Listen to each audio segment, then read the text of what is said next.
नमस्कार, स्वागत है आपका जीएन भारत में। मैं हूं अभिजीत भारद्वाज। आज हम आ पहुंचे हैं बिशुनपुर विधानसभा क्षेत्र के विधायक श्री चमरा लिंडा जी के आवास पर।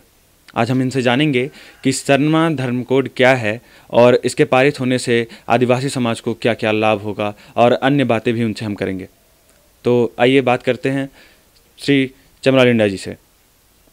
सर, पहले तो आपको बहुत बहुत शुभकामनाएं। आपकी पार्टी बेरमो चुनाव और दुमका चुनाव में जीती और महागठबंधन वहाँ पे भी अपना परचम फहराने में कामयाब रहा। सर, सबसे पहले हम आपसे जानना चाहेंगे कि सरना धर्म कोड है क्या और आदिवासी समाज के लिए ये इतना महत्वपूर्ण क्यों है? एक्चुअली हम लोग उसको एबोरिजिनल्स जो इंडिया में हैं उनके विषय में कहेंगे। एबोरिजिनल्स का रिलीजन, उनका एक दर्शन है अपना, एक संस्कार है, एक सिस्टम है। उसका रिलीजियस सिस्टम भी है, उसका कस्टमरी सिस्टम भी है। तो वो सिस्टम को हम लोग एक्सेप्ट नहीं कर पाए, अर्थात जनगणना का कोड में उसका जो धर्म का जो सिस्टम है उसको लगाया नहीं गया। और ब्रिटिश हुकूमत में ये सारा था। जैसे 1901 में वे लोग ऐसे लोगों को जो एबोरिजिनल्स हैं उन्हें एनिमिस्ट करके काउंट करते थे, तो ये आंकड़ा सही आता था। जैसे 1901 में 53% के लगभग एनिमिस्ट रांची जिला में था, जो मिस्टर गेट जब करा रहे थे 1901 में जनगणना, उस समय से उनने किया। और उससे पहले से भी ब्रिटिश हुकूमत ने किया इसको जनगणना आदिवासियों का, जो सरना मानते हैं, जो प्रकृति पूजक हैं, उनके लिए। तो आज़ादी के बाद वो ख़त्म हो गया, समाप्त कर दिया गया। तो वो एक चिंता का विषय रहा, क्योंकि उसके बाद से आदिवासियों की जनसंख्या हर 10 साल में जनगणना में घटता रहा, क्योंकि सही जनगणना नहीं हुआ। और संविधान के जो अधिकार हैं वो अधिकार भी उनको प्राप्त नहीं हुआ, जो एक रिलीजियस ये ग्रुप में होने से होता है। तो इसलिए वो हम लोगों ने तो 2001 से इसको डिमांड प्रारंभ किया था और यहाँ बायकॉट भी कर दिया था जनगणना के लिए कि जब तक सरना नहीं होगा झारखंड में तो हम लोग जनगणना नहीं होने देंगे। तो 2001 में रजिस्ट्रार जनरल ऑफ इंडिया यहाँ आए थे और उसने यहाँ के डीसी जो सुखदेव सिंह थे, अभी जो चीफ सेक्रेटरी हैं, उनसे मिला और उनसे कहा कि ये सरना समुदाय क्या होता है। तो उसने कहा कि एक कम्युनिटी आदिवासियों का है जो एबोरिजिनल्स हैं और अपना डिमांड रख रहे हैं। तो उसने अलाउ किया था और लिखित दिया था कि आप सरना लिखने को अलाउ करिए। तो अदर कॉलम जो था उसमें, जो जनगणना फॉर्म में, तो उसमें सभी लोगों ने सरना लिखने को अलाउ किया। तो 2001 से ये प्रारंभ हुआ था। इससे पहले भी ये सरना से संबंधित, धर्म से संबंधित मामले आते थे, बट कोड के विषय में तो डिमांड 2001 से ही प्रारंभ हुआ। और वो चीज़ मिलेगा तो जाहिर है कि भारत देश में, ऐसा लगता है हम लोगों को कि भारत देश में हमारा अस्तित्व नहीं है। जैन है, बौद्ध है, सिख है, ईसाई है, मुस्लिम है, हिंदू है, तो इनका एक अलग रिलीजियन सिस्टम है जो इन सभी से वेरी करता है, अलग है। तो जो अलग है, जो प्राचीनतम भी है, ये सारे धर्म तो मोटा मोटी 2000-2500 साल हुए हैं जब से आए हैं। लेकिन उससे पहले इंसान में, क्योंकि करोड़ों साल पहले इंसान था, और इंसान होता है तो उसके पास समाज और धर्म दोनों चीज़ साथ साथ चलता है। तो इन धर्मों से पहले जो इंसान पूरा दुनिया में मानते थे, वो धर्म को हम लोग डिमांड कर रहे हैं। वो ही सरना धर्म है, प्रकृति धर्म है, जो अभी भी दुनिया में पेरू से लेकर नॉर्वे से लेकर सभी जगह ये चीज़ है। और यूनाइटेड नेशन भी इस बात को अलाउ करती है कि इनकी सारी कस्टमरी सिस्टम को, उसको प्रिजर्व करना है। सभी कंट्री को बोलती है कि अगर आपके यहाँ एबोरिजिनल्स हैं तो उनकी धर्म को, उनकी कल्चर को, उनकी संस्कृति को आप ओके करिए। तो हम लोग इसी चीज़ों को, एक एंथ्रोपोलॉजी का एक श्रेय है। मान लीजिए कि हम लोग एंथ्रोपोलॉजी पढ़ाई करने लगे तो उसमें ये प्रेरणा मिला हम सबको। और इससे पहले भी हमारे कार्तिक उरांव जी थे जो सरूल में या अन्य कल्चर से संबंधित या धर्म से संबंधित इस बातों को करते थे। तो उन लोगों से भी हम लोगों ने प्रेरणा लिया था और आदिवासी छात्र संघ निर्माण करके 2000 में और 2001 से इस चीज़ को प्रारंभ किया। और भी डिमांड थे, बट इसमें एक डिमांड ये सरना कोड देना होगा, ये भी था। और उसके पीछे यही पर्पस था कि इनका वजूद को बचाना। एक तो चूँकि अगर नहीं बचेगा ये, चूँकि जैसे आज़ादी से पहले ब्रिटिश हुकूमत ने एनिमिस्ट लिखा, तो एनिमिस्ट में सभी जितने लोग थे वो एनिमिस्ट में लिखते थे।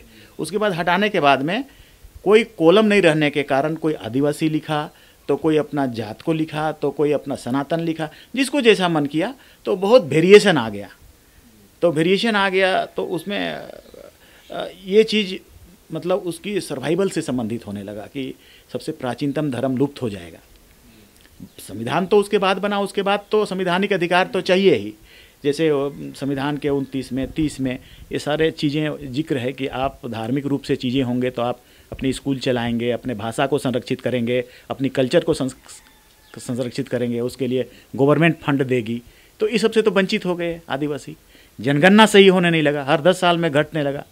तो हम लोगों ने जो डीसी साहब थे उनको भी बोला कि देखिए हमारा जनसंख्या घटता जा रहा है, शेड्यूल एरिया में लोग बहुत सारा इन्फ्लक्स हो रहे हैं, तो उसको बचेगा तो ये सरना कोड को मिलने से ही अपना कॉलम सही आएगा, तो जनगणना सही होगा।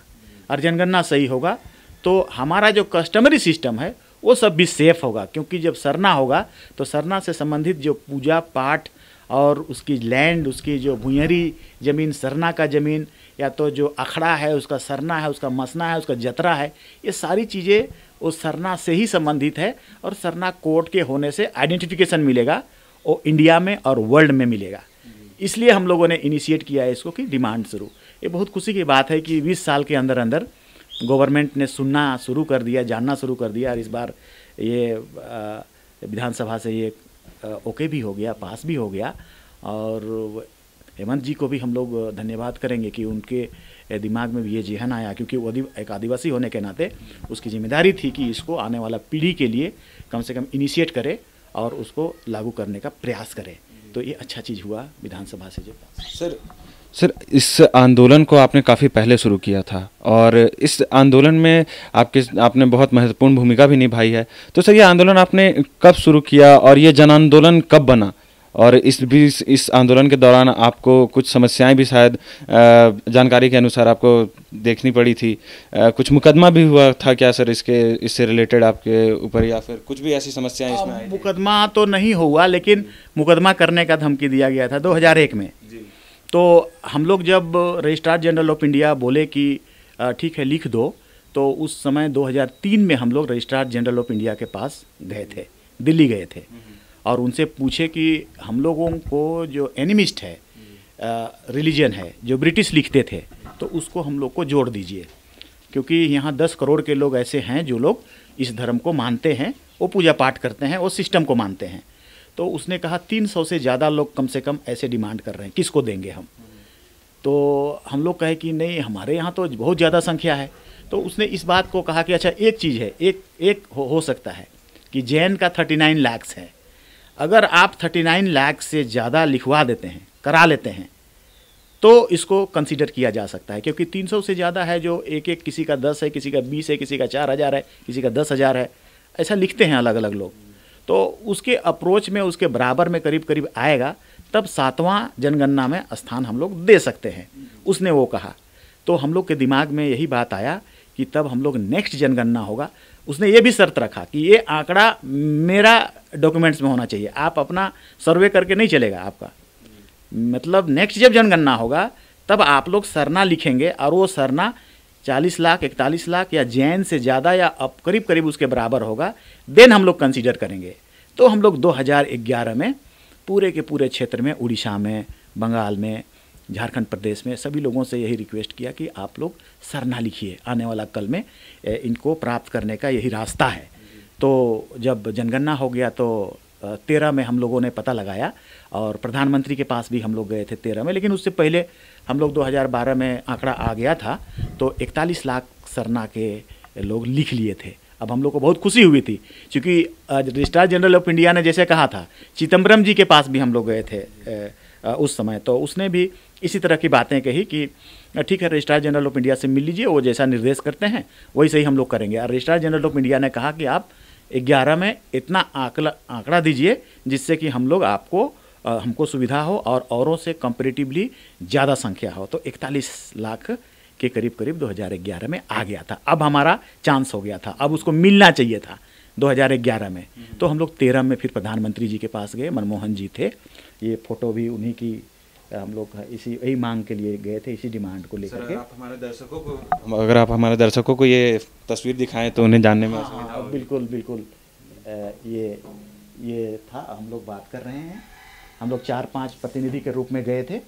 ये मैं हूँ और प्रधानमंत्री जी भी हैं, वहीं मैं बात कर रहा हूँ उससे, और उन्हीं को कह रहा हूँ कि सर एनिमिस्ट करके हमको मिलता था, और अगर उसको नहीं दीजिएगा तो ट्राइबल का सर्वाइवल सीमित हो जाएगा, ख़त्म हो जाएगा, उसका रिलीजन समाप्त हो जाएगा जो ओरिजिनल ट्राइबल है। बाकी तो सब कन्वर्ट हो गए, सब इधर में मुस्लिम हो गए, उधर में ईसाई हो गए, हिंदू में भी चले गए, कुछ जैन में भी चले गए, बौद्ध में चले गए, बट ओरिजिनली जो थे उनका ओरिजिन समाप्त हो रहा है, इसलिए उसको सेव करने के लिए आप कॉलम में दे दीजिए। तो इसने बहुत पॉजिटिवली हम लोगों को कहा कि कब देना है, क्योंकि वो समझ ही गए थे, बहुत इंटेलिजेंट प्रधानमंत्री तो थे ही थे, तो समझ गए थे कि वर्ल्ड लेवल पे एक ट्राइबल को चाहिए है, एक आइडेंटिफिकेशन। हमने यही कहा कि ट्राइबल अबोरिजिनल्स का एक आइडेंटिफिकेशन चाहिए, और यहाँ भारत देश में हम लोग का जनगणना में नहीं है। ब्रिटिश लोग एनिमिस्ट लिखते थे और हमको आइडेंटिफिकेशन दिया था। आप हमको इधर में सरना बोलते हैं हमारा स्टेट में, बाकी स्टेट में अलग अलग बोलते हैं, तो आप एनिमिस्ट करके ब्रैकेट में स्टेट वाइज जिसको सरना बोलते हैं और जिसको अलग लिखते हैं उसको करा करके दीजिए। उसने कहा कि कब देना है बोलिए, तो उसने बहुत अच्छा रिस्पॉन्स किया था, बट तो समय तो 2021 में ही आना था, इसलिए वो संभव नहीं पाया। तो हम लोगों ने कहा कि सर ये तो 2021 में ही संभव हो पाएगा, अभी नहीं संभव हो पाएगा। तो उसने कहा कि ठीक है 2021 में, उसके बाद तो सरकार उसकी चली गई, उसके बाद तो बीजेपी की सरकार आ गई, तो अभी तो अब उन्हीं की सरकार की 2021 में है। अब इसलिए हम लोग चूँकि जनवरी फरवरी में जनगणना होना है और फॉर्मेट भी बन चुका है, तो इस बार हम लोग ज़्यादा चिंतित हैं कि इस बार अदर कॉलम को भी हटा दिया गया है। अब आदिवासी जो है उसको या तो हिंदू में लिखना पड़ेगा, या मुस्लिम में लिखना पड़ेगा, या ईसाई में लिखना पड़ेगा, या जैन या बौद्ध में किसी में लिखना पड़ेगा, जो कि अच्छा नहीं होगा, उचित नहीं होगा। और वो कहीं का मतलब ये ऐसा हो जाएगा इस बार कि इस बार के बाद उसकी सर्वाइवल ही समाप्त हो जाएगी जैसे लगेगा।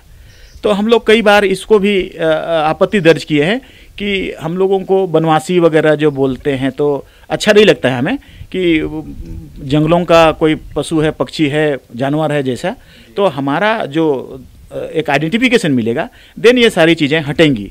तो इस बार नहीं मिला ये चीज़, मतलब जो फॉर्मेट है उस फॉर्मेट में अदर का कॉलम नहीं है, जो बहुत दुर्भाग्य है।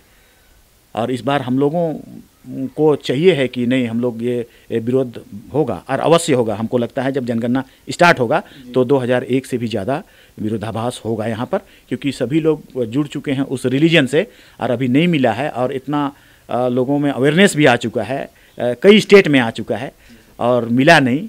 क्योंकि हम लोग गुजरात और महाराष्ट्र में गए थे, वो लोग भी चाहते हैं, वे चाहते हैं, लेकिन एक नाम क्या हो उसके प्रति सिर्फ ये था। तो हम लोगों ने कहा कि ठीक है एनिमिस्ट करके कर दीजिए, और जो स्टेट में जो होता है तो अदर का कॉलम को हटा देना ये बहुत अनफॉर्चुनेशन है। मतलब अब हम क्या लिखेंगे, इनमें से लिखेंगे जो हम हैं नहीं। तो मेरे फेथ पर तो सही नहीं हुआ ये चीज़। और यूनाइटेड नेशन में भी जा कर के बोल दिया जाता है कि नहीं, there is no indigenous people in India, indigenous है ही नहीं। और देयरफॉर ये लोग हमें कॉलम भी हटा दिया इस बार। इससे पहले था 51 से था 61 अब तक था, अब कॉलम हटा दिए। अदर का जो अदर फेथ है उसके लिए कोई चांस नहीं है। तो ये अनफॉर्चुनेशन है। तो अभी लगातार इसका डिमांड होता रहा और हम इसको मानेंगे इस बार अचीवमेंट हुआ है। सरना कोड के विषय में इनिशिएटिव लिया गया है झारखंड की ओर से, तो ये अच्छा है। अब सभी स्टेट की ओर से ये आएगा तो केंद्र को एक कंसीडर करना चाहिए केंद्र को, और उसको समझ में होना चाहिए और आएगा उनको, क्योंकि सभी का जब दिया गया और ये टर्म कंडीशन रखा गया कि ठीक है जैन बौद्ध 39 लाख हैं, तो आप 41 लाख का आंकड़ा हमने उनको दे दिया है। अब उनको कंसीडर करना होगा इस बार।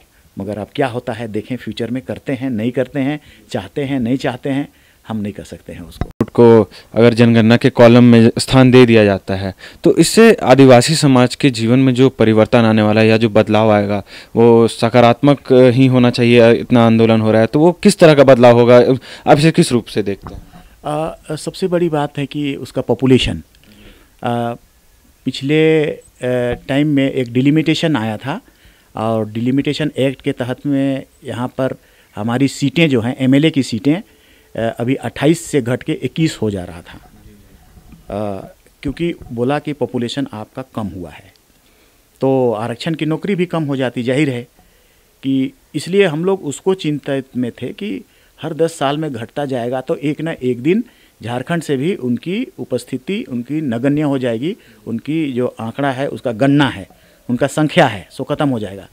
एक चीज़ तो ये होगा कि सही जनगणना होगा, और जनगणना सही होगा तो उसका आंकड़ा सही आएगा, आंकड़ा सही आएगा तो आदिवासियों की जितनी भी संवैधानिक बेनिफिट है, ट्राइबल सब प्लान पैसा हो या आरक्षण हो एमएलए का, या तो फिर नौकरी का आरक्षण हो, या तो जितने भी चीज़ें दी जाती हैं वो सभी उनकी पॉपुलेशन के आधार पर दी जाती हैं। तो जाहिर है कि अगर पॉपुलेशन घटता जाएगा तो ये बेनिफिट घटता जाएगा, तो इसीलिए इसको स्टे किया जाए, इसकी रेशियो को रखा जाए इक्वल, बराबर, क्योंकि सभी रिलीजन के लोगों का पॉपुलेशन हर 10 साल में बढ़ता है, आदिवासियों का घटता है।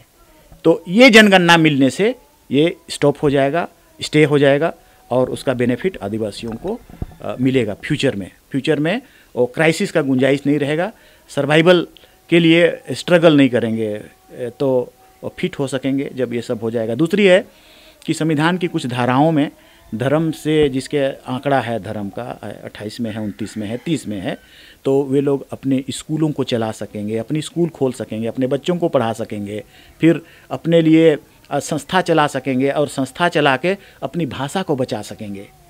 ये सबसे बड़ा क्राइसिस अभी ये है कि ट्राइबल लैंग्वेज पूरा वर्ल्ड में जो हज़ारों हज़ार की संख्या में उसकी लैंग्वेज थी वो ख़त्म होती जा रही है, संस्कृताइजेशन के कारण या कल्चराइजेशन के कारण ये ख़त्म हो रही है। उसको सेफ करना है, संविधान तो बोलता है उसको बचाना है, बट ये बचेगा कैसे जब तक आप स्कूलों में पढ़ाई नहीं होगा। जैसे मैं एक ट्राइबल हूँ बट मैं अपना लैंग्वेज नहीं जान पाता हूँ क्योंकि मेरी स्कूल में पढ़ाई नहीं हुई, और ये बहुत इम्पोर्टेंट है। घर में भी, गाँव में भी अभी हो रहा है कि उसके पेरेंट्स या गाँव के लोग नहीं बोल रहे हैं, जिसके चलते वो लैंग्वेज या तो इंग्लिश या तो हिंदी में हो रहा है और उसकी जो मदर टंग है वो ख़त्म हो रहा है। तो इसलिए ये चीज़ से अपनी स्कूल के द्वारा अपना भाषा का पढ़ाई करा के मिडिल स्कूल तक भी पढ़ाई करा करके उसको कम से कम 10 साल तक अगर अपनी भाषाओं में पढ़ाई होगा और अपनी भाषाओं का प्रचलन को आगे बढ़ाया जाएगा तो वो फिर आने वाला कल में वो कितनों साल तक हो जाएगा, वो भूलेगा नहीं वो लैंग्वेज को। बचपन में ही लैंग्वेज उनको ये हो सकता है। कस्टम उनकी कस्टम, उसका सिस्टम, देखिए आदिवासियों का एक अपना सिस्टम है। जैसे हम लोग का पूजा पाठ होता है तो पहान द्वारा जन्म संस्कार भी एक अलग तरीके से होता है, उसकी एक अपनी फिलोसॉफी है, अपनी दर्शन है। मृत्यु संस्कार भी होता है तो उसका भी एक अपना सिस्टम है, उसका कर्मकांड है, उसका दृष्टांत है, उसका दर्शन है। तो वो सारी चीज़ें बच जाएगी। जैसे हम सब जैसे मृत्यु होते हैं तो उसको एक कई तरह से उसका जैसे आदिवासियों को कहा जाता है कि वो आत्मा पूजक हैं। यस, आत्मा पूजक है, आत्मा पूजक है, ये आदिवासी है, अपने एंसेस्टर्स की पूजा करते हैं। ये बचेगा, ये सारी चीज़ें बचेगा। सरना कोड मिलेगा तो ये भी सरना से ही संबंधित है। अखड़ा जो है जिसमें कि उसकी अपनी सॉन्ग्स, अपनी लिरिक्स, अपनी नृत्य, अपना संगीत, अपना ढोल है, मांदर है, नगाड़ा है, ये सभी चीज़ें ख़त्म हो रही है। गांव में अखड़ा ही ख़त्म हो रहा है। जहाँ जुटते थे लोग और रात में भी अपनी भाषाओं से वो सॉन्ग्स को गाते थे, गीत को, उसमें लय, ताल, बाजा, ये सारा ख़त्म हो रहा है। सरना कोड मिलने से वो चीज़ को आइडेंटिफिकेशन मिलेगा, अखड़ा को आइडेंटिफिकेशन मिलेगा। आदिवासी अपना सिस्टम चलाता था गाँव में, उसकी जो गांव का एडमिनिस्ट्रेशन होता था उसको रिलीजन को पहान चलाते थे, और उसके बाद उसका जो एडमिनिस्ट्रेशन होता है उसको महतो और मुंडा एक करके उसका नाम पद दिया जाता था। और कुछ भी गांव में होता था तो वे लोग मीटिंग करके तय करते थे कि होना क्या है। उसके लिए लैंड आवंटित है, भुइहरी पहनई, भुइहरी महतोई, भुइहरी मुंडई, ये सारा ख़त्म हो रहा है। इसको जनरलाइज करके लोग उसको ट्रांसफ़र कर रहे हैं, तो ये भी ख़त्म हो रहा है।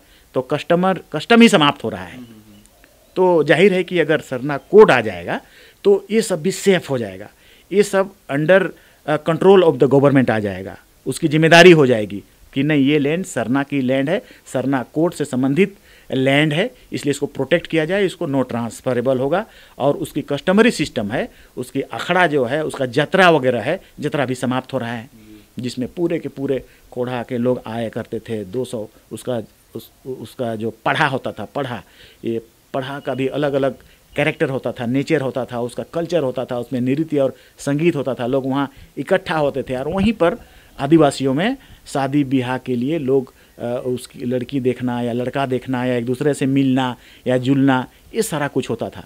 तो इससे सोसाइटी चलता था, समाज चलता था, समाज का सिस्टम चलता था, जो ट्राइबल का जो कस्टमरी सिस्टम के तहत में जो चीज़ें हैं, जो जतरा है, अखड़ा है, इन सभी चीज़ों से। तो ये सारी चीज़ें नष्ट हो रही हैं और ये सारी चीज़ें नष्ट हो जाएंगी तो ओरिजिनल ट्राइबल डाइवर्ट हो जाएगा, कन्वर्ट हो जाएगा। उसको एक ही चीज़ बचा सकता है, ये सरना कोड। और सर एक आखिरी सवाल के साथ हम इस साक्षात्कार का अंत करेंगे। झारखंड में आपकी सरकार थी और यहाँ पे आंदोलन आपने बहुत ताकतवर तरीके से किया था, पर पैन इंडिया सभी जगह सरकार में अंतर है, मतभेद भी होता है। तो इस सरना कोड को पैन इंडिया लाने में सर किस तरह की समस्याएं आने की संभावनाएं हैं और उसका समाधान आप कैसे निकालने का प्रयास करेंगे? पैन इंडिया मतलब हम पूरे इंडिया में। यस यस यस, इस पर बात हो रही थी। हम लोग कल परसों दिन हेमंत जी से भी फ़ोन में बात हो रही थी। तो हमने कहा कि हम गुजरात भी गए थे, महाराष्ट्र भी गए थे और अटेंड किया हमने उन लोगों का बड़ा बड़े रैलियों में, और इंडिकेट भी किया हमने कि हम लोग झारखंड में इस तरह का 2001 से सरना कोड वगैरह आदिवासियों के लिए हम लोग डिमांड कर रहे हैं। उन लोग सब ने एक्सेप्ट किया। एक बार हम लोग कलकत्ता गए थे दीदी जी के यहाँ में, तो बोडो से आया था, बोडोलैंड से एक आए थे। तो जब हमने कहा कि दीदी हम लोगों को सरना कोड फ्यूचर में ट्राइबल के लिए, एबोरिजिनल्स के लिए ज़रूरत है, तो उसने तुरंत उसका रिस्पॉन्ड किया, जो बोडोलैंड से आया था उसने भी किया कि यस यस ये नीड है हम लोगों के लिए, ऐसा उसने कहा। तो आई थिंक कि पूरा इंडिया में ये लोग चाह रहे हैं, बट इनिशिएट कौन करेगा, लीड कौन करेगा? उसी बात को हमने हेमंत जी से कहा कि अगर झारखंड को ही लोग मानते हैं कि वो लीड करे, क्योंकि हमने पूछा था उन लोगों से, तो उन लोगों ने भी यही बात कहा कि आप लोग अगर लीड करेंगे तो हम लोग साथ में हैं, क्योंकि बाकी सारे स्टेट में जो ट्राइबल हैं उनकी परसेंटेज कम कम है, कहीं पर 15 है, कहीं पर 20 है, यहाँ पर ज़्यादा है, यहाँ पर ज़्यादा है। इसलिए लोग मानते हैं कि झारखंड से ही इनिशिएट हो, हम लोग भी चाहते हैं कि हमारा होगा। तो इसमें एक अभियान चलाने की आवश्यकता है थोड़ी सी, जो मैंने बात कहा मुख्यमंत्री जी से, कि इसीलिए मैंने कहा कि किसी को जिम्मेदारी दीजिए। मान लिया हम ही लोग को जिम्मेदारी, तो हम लोग सभी स्टेट में जा करके और उनके TAC जो होता है, ट्राइबल एडवाइजरी काउंसिल, उसके जितने मेंबर्स होते हैं, क्योंकि उसमें 15 मेंबर्स आदिवासी MLA होते हैं और 15 MLA उस स्टेट की व्यू को कहने के लिए इनफ हैं। तो इसलिए जब हम वहाँ जा करके उनसे बात करेंगे कि इस तरह का एक इनिशिएटिव लिया जा रहा है, क्या होना चाहिए, यूनानिमस बनाने का प्रयास करेंगे, तो आई थिंक ये एकदम संभव हो जाएगा। और अब चूंकि इस स्टेट से स्टार्ट किया गया है, तो आने वाला कल में 31 तक में हम समझते हैं अगर प्रयास जारी रहा तो सभी स्टेट मिल जाएंगे और सभी स्टेट का प्रतिनिधि उसको बातों को कर सकेंगे। इसमें एक और बातें आ सकती हैं कि जितने स्टेट के, जैसे ट्राइबल में सबसे ज़्यादा भारत देश में भील है, उसके बाद गोंड है, उसके बाद संथाल है, तब उरांव है, तब मुंडा है, तब हो है। 4 ट्राइबल्स, मेजर ट्राइबल्स झारखंड में हैं। तो ये लोग इसलिए इनिशिएट कर सकते हैं। और दूसरी बात है कि सभी ट्राइबल से कमोवेश MP दिल्ली में हैं, और इसलिए मैं कह रहा हूँ इस बातों को कि अगर कहीं से इनिशिएशन होता है कोई भी, जैसे हम लोगों ने शुरुआत यहाँ किया और यहाँ स्टेट से हुआ, तो अगर कोई MP बन के जा कर के या MP स्वयं सभी लोगों से बातचीत करना शुरू करे, एक रास्ता ये भी है कि सभी अगर मिल करके एक साथ प्रधानमंत्री से जा कर के बात करें, तो ये चूँकि गृह मंत्रालय का बात है, गृह मंत्रालय इसको देखते हैं जनगणना कोड को, तो वही दे सकते हैं, और रजिस्ट्रार जनरल ऑफ इंडिया उसको फिजिकली वो देखते हैं फिर, बट मंत्रालय में गृह मंत्रालय के पास है। तो अगर 5 MLA 7 MP 7 MP 8 MP 10 MP जो सभी कम्युनिटी से बिलोंग करेंगे, संथाल से भी बिलोंग करेंगे, फिर भील से भी करेंगे, गोंड से भी करेंगे, तो आई थिंक कि ये एक अच्छा मैसेज जाएगा और प्रधानमंत्री जी भी सुनेंगे और गृह मंत्री जी भी सुनेंगे। और जब सुनेंगे और इतने का डिमांड होगा तो इनको देने में बहुत टफ नहीं है, बहुत मुश्किल चीज़ नहीं है ये।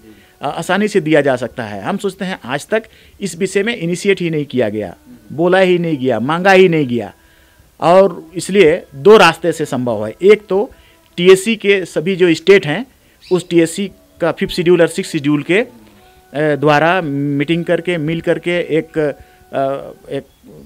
कमेटी बना करके एक उसकी कोलैबोरेशन करके एक सभी लोग का प्रतिनिधि एक साथ में करके एक रास्ता ये, और दूसरा रास्ता एमपी जो 4-5 साथ होंगे वो प्रधानमंत्री और गृह मंत्री से बात करके, तो ये आने वाला कल में संभव है। सर, जीएन भारत को अपना बहुत बहुमूल्य समय देने के लिए आपका बहुत बहुत धन्यवाद। आप लोगों को भी हम बहुत धन्यवाद देते हैं जीएन भारत का, और मेरा शुभकामनाएं हैं कि ये बहुत आगे जाए। और जाहिर है कि दुनिया में जो पत्रकारिता है उसकी बहुत बड़ा योगदान होता है मैसेज को पूरा देश तक पहुंचाने में, और आई थिंक मैं समझता हूं कि ये भी हमारे लिए, ये सरना कोड के लिए एक बहुत बड़ा एक मैसेंजर के रूप में करेगा काम। और ये पहला आप सब आकर के हमसे इस तरह की बातों को, पूरा कम्युनिटी की बातों को ले जा कर के भारत देश तक स्तर तक ले जा रहे हैं। आपकी बहुत बहुत धन्यवाद, और मेरी शुभकामना कि ये चैनल बहुत आगे जाए, बढ़े, और इसी तरह की चीज़ों को, चूँकि अभी बहुत सारे चैनलों पर और इस पर दोहमत लगते रहते हैं, पॉलिटिकल ये करते रहते हैं, तो इस तरह की जो न्यूट्रल फ्रेम वाला जो चैनल हो वो एक्चुअल बातों को पहुंचाती है और पहुंचाएगी। तो ये आपको हम बहुत आभार भी व्यक्त करेंगे और शुभकामना भी व्यक्त करेंगे कि ये सब अच्छी काम करे। और बहुत बहुत धन्यवाद सर।